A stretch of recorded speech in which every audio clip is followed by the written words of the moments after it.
Ile-Ẹjọ yẹ àga Nidii aṣòfin yìí wọ́n ní kò lè fìdí ìgò kọ ó. Ile-Ẹjọ kòtẹ́milọ́rùn kan tó fìkàlẹ̀ sílùú Èkó ti yẹ àga mọ́ aṣòfin Chukwudi Udefuna ọmọ ẹgbẹ́ òṣèlú Labour Party LP tó ń ṣojú àwọn èèyàn agbègbè Ezeagu nípínlẹ̀ Enugu Nidii. Wọ́n ní kò kàwé kò sì mọ̀wé rárá, kò tiẹ̀ lè fìdí ìgò kọ ó.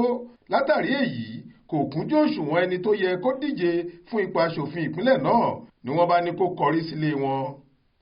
Ìdájọ́ yìí wáyé lọ́sàn-án ọjọ́ Ẹtì Friday ọjọ́ kìíní oṣù kejìlá yìí nínú ẹjọ́ kòtẹ́milọ́rùn kan tí alátakò rẹ̀ Honorable Chima Obieze ti ẹgbẹ́ òṣèlú People's Democratic Party pè tako bí àjọ elétò ìdìbò ṣe kéde olùjẹ́jọ́ náà gẹ́gẹ́ bí ẹni tó gbégbá orókè nínú ètò ìdìbò tó wáyé kọjá lóṣù kẹta ọdún yìí.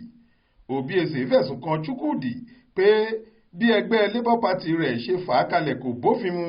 Ó tún fẹ̀sùn kàn pé ọkùnrin náà kò kúnjú òṣùwọ̀n láti díje dupò kankan, bẹ́ẹ̀ ni ìyànsípò rẹ̀ tako òfin ètò ìdìbò tọdún 2022. Ohun tí olùpẹ̀jọ́ sọ níwájú ìgbìmọ̀ tìrìbùnà tó kọ́kọ́ gbọ́ ẹjọ́ ọ̀hún tí wọ́n sì dá olùjẹ́jọ́ láre ni pé olùjẹ́jọ́ yìí ìyẹn Chukwudi kò ní ìwé ẹ̀rí tó kéré jùlọ ìyẹn school cert tàbí O-level tó fi yẹ kó díje fúnpò aṣòfin. Àmọ́ ìgbìmọ̀ tìrìbùnà ní ìdájọ́ ilé-ẹjọ́ tó ga jùlọ nílẹ̀ wa kan ti wáyé sẹ́yìn níbi tí wọ́n ti là á mọ́lẹ̀ pé òfin kò kàn nípa pé kéèyàn ní sàbùkẹ́ẹ̀tì sẹ́kọ́ndìrì tàbí pámárì kí tọ̀hún sáti lè kàwé kó sì lè kọ́ ni. Torí ẹ̀ wọ́n da ẹjọ́ náà nù. Lọ́tẹ̀ yìí nígbà tí ilé-ẹjọ́ tí awuyewuye èsì ìdìbò àwọn aṣòfin máa ń pẹ̀kun sí ìyẹn ilé-ẹjọ́ kòtẹ́milọ́rùn, wọ́n ní olùjẹ́jọ́ yìí kò fi ẹ̀rí kankan hàn pé òun kàwé tàbí lọ sí ṣùkúrù kankan.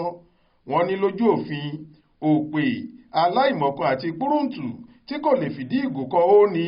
Torí ẹ̀ kò sáàyè fúnrú ẹni bẹ́ẹ̀ nílé aṣòfin. Wọ́n láwọn díjú kó yá kó ẹrù ẹ̀ kúrò nílé aṣòfin ìpínlẹ̀ náà. Wọ́n sì pàṣẹ fún INEC láti fún olùpẹ̀jọ́ níwèé ẹ̀rí mo yege ìbò kí wọ́n sì búra fún un wọlé sílé aṣòfin náà. Ńlẹ́jọ́ bá kú sáké. Faith Adébọlá ló ń jábọ̀ ròyìn fún iléeṣẹ́ tẹlifíṣàn Aláròyé online.